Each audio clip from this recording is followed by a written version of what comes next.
In today's video, I'm going to teach you how to create a powerful custom search box in just 5 minutes using Tableau Public. Let's jump right in and make sure we cover everything, so you can easily follow along and get the most out of this tutorial.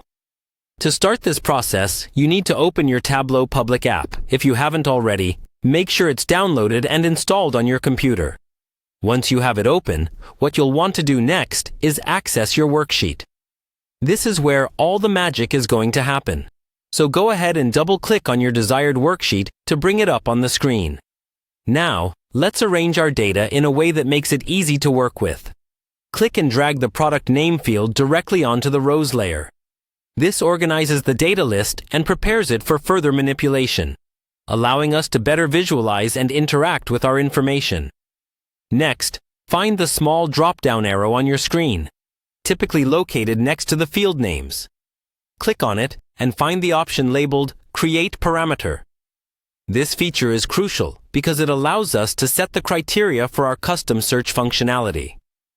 When the Create Parameter dialog box pops up, you need to give your parameter a clear descriptive name and then set the data type to string, since we're dealing with textual data.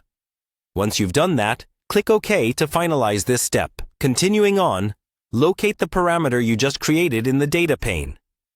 Right-click on it, then choose the Show Parameter option. This action enables the parameter and makes it visible, so you can interact with it directly on your worksheet. With our parameter set, it's time to tie it to a calculated field.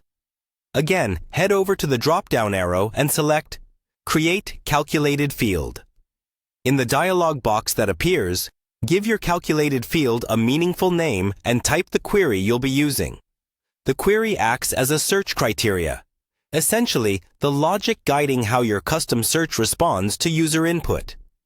After inputting your query, click OK to proceed. The next step involves taking this new calculated field and dragging it over to the filters shelf. Once it's there, a dialog box will prompt you to select from various options.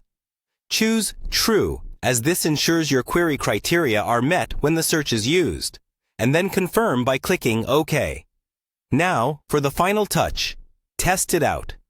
Check out your newly minted search bar by playing around with different inputs and seeing how the data responds.